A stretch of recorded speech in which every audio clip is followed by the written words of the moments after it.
Immagina un bambino, 10 anni. Davanti a lui c'è un foglio. Non è un compito di scuola, è un contratto. Sopra c'è un nome grosso, Babolà. Lo vogliono. E lui firma. Ma attenzione, contratto non vuol dire soldi da star. Vuol dire una cosa sola. Ti hanno scelto. Ti danno sostegno, attrezzatura. E una promessa implicita che pesa più di tutto. Adesso dimostralo. E allora la domanda arriva da sola. Perché proprio lui? Perché così presto? Torniamo indietro, a El Palmar, appena fuori Murcia. Non è un posto da cartolina. È provincia vera, vita normale, ritmi semplici. E il tennis entra nella sua vita nel modo più naturale possibile. Suo padre lavora al Real Sociedad Club de Campo de Murcia, per tutti il Club de Campo. Carlos cresce lì dentro, terra rossa, palline che rimbalzano, gente che si allena ogni giorno. A 4 anni prende una racchetta e inizia a colpire. Non perché qualcuno gli mette in testa che diventerà un campione, ma perché quel posto, per lui, è casa. E qui si capisce quanto conti suo padre. Da giovane ci aveva provato sul serio, poi si è dovuto fermare, perché quel salto costa, viaggi, tornei, tempo, soldi.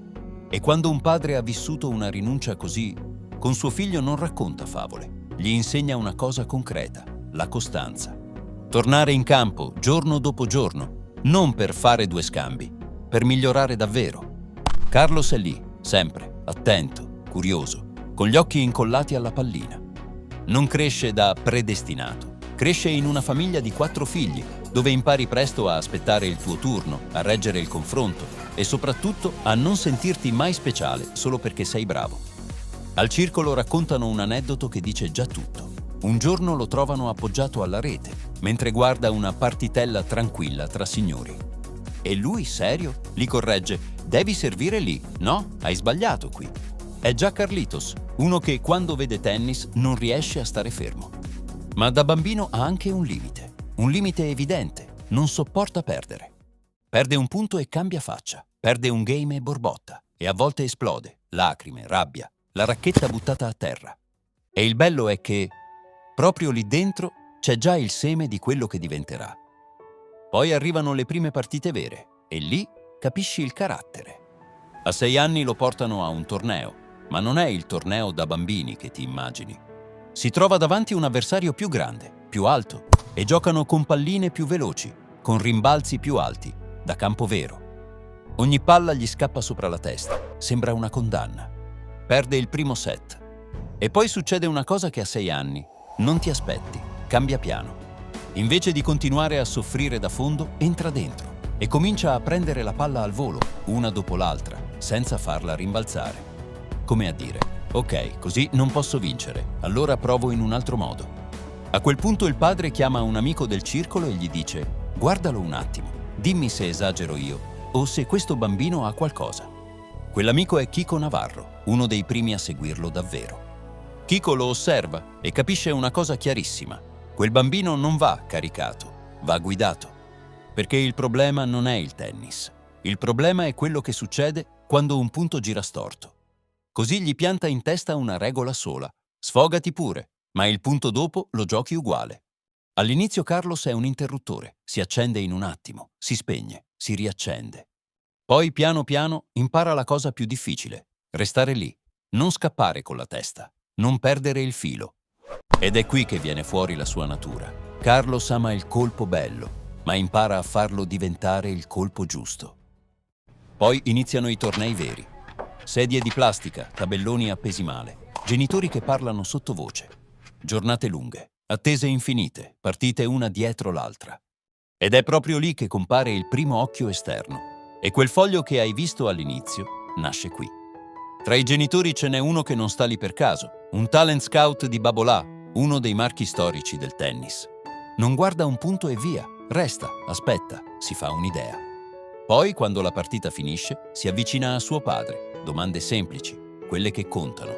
Come si chiama? Carlos. Quanti anni ha? 10. E a 10 anni, quando qualcuno ti guarda così, capisci che non stai più giocando solo per gioco. Da lì entri in un'altra categoria, quella dei bambini che vengono misurati. Qualche giorno dopo arriva la telefonata. Voce calma, tono pratico. Buongiorno, la chiamo da Babolà. Possiamo parlare del futuro di Carlos? Non è una favola, è un passaggio di livello. Ti mandano le carte, ti spiegano il supporto, ti mettono in mano una possibilità vera. E insieme a quella possibilità arriva anche il peso. Da quel momento la domanda cambia. Non è più «è bravo?» È «regge davvero?» A 10 anni, dopo quella prima firma con Babolà, il tennis smette di essere solo il gioco del circolo. Diventa un percorso. Non cambia la città, non cambia vita. Cambia la routine, allenamenti più seri, più tornei, più trasferte. In questi anni lo segue il suo primo coach, Carlos Santos Bosque. E il lavoro non è solo palleggi, è costruzione vera. Esercizi anche particolari, ma utilissimi. Bersagli negli angoli per lavorare sulla profondità, colpi davanti allo specchio per fissare il gesto. E a volte, al posto della racchetta, una mazza da baseball per sistemare il timing, l'uscita del colpo, il momento esatto dell'impatto. L'idea è semplice, ripetere bene, sempre. E mentre cresce, in Spagna arrivano anche i risultati di categoria. Campione nazionale nella sua fascia, finali, titoli, tornei che pesano davvero. Poi a 14 anni arriva il primo salto. Non è più junior. Murcia, ETF Futures, campo vero, avversari adulti, gente che gioca per lavoro. Carlos entra dalle qualificazioni e batte Federico Gaio, allora dentro i primi 300 del mondo. Quel giorno mette il primo punto ATP, entra nel ranking a 14 anni e 9 mesi. E subito dopo arriva la svolta più importante. Settembre 2018, a 15 anni, si trasferisce a Villena, Alicante, alla JC Ferrero Ekelete Academy, per lavorare con Juan Carlos Ferrero, ex numero 1 del mondo. Lì non si parla più di fare bene da junior, lì si parla di una cosa sola, diventare professionista. Ritmo, fisico, dettagli, abitudini. E in quel periodo incrocia anche Jannik Sinner. Non è ancora famoso, ma nel circuito lo stanno già guardando.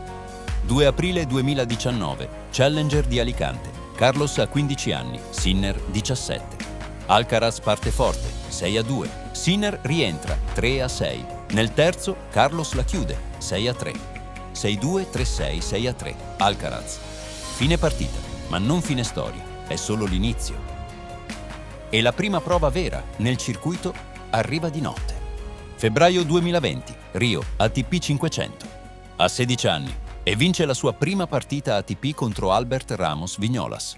Una partita lunga, sporca, vera. Finisce alle 3 di notte. E da lì in poi comincia la parte che conta davvero, il giro dei tornei minori.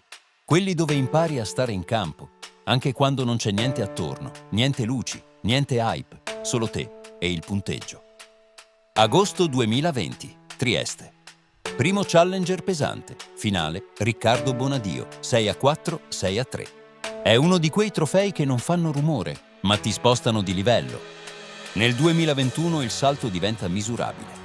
Oeiras Portogallo, un altro challenger, in finale batte Facundo Bagnis. È il 24 maggio 2021, entra in top 100, numero 94 ATP, a 18 anni. A quel punto comincia a mettere piede nei palcoscenici grossi. 5 maggio 2021, Madrid.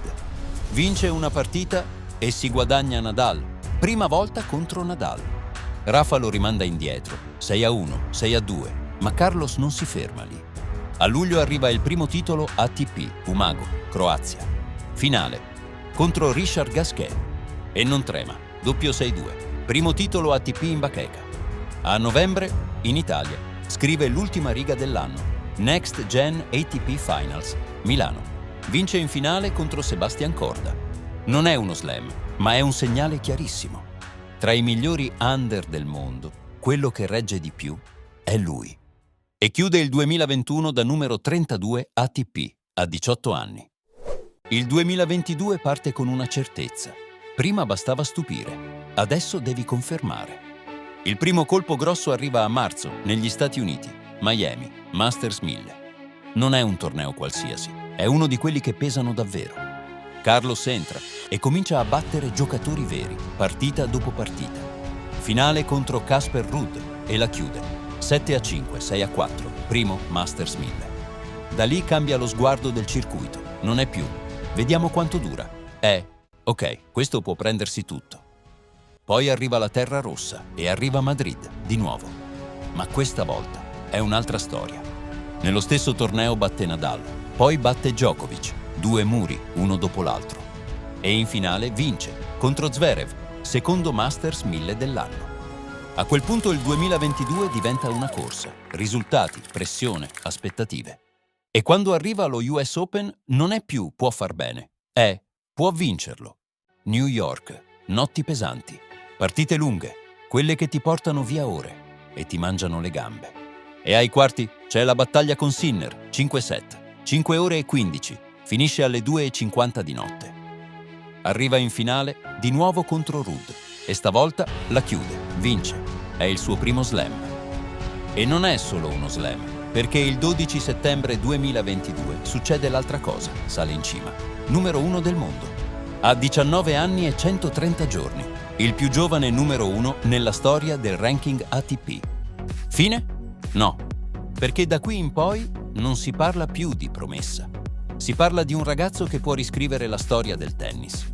Io sono Ivano e questo è Inspirational Stories. Se ti è piaciuta questa storia e vuoi vedere il capitolo 2, scrivi capitolo 2 nei commenti e dimmi anche una cosa, qual è il tuo tennista preferito? Ci vediamo nel prossimo video. Ciao!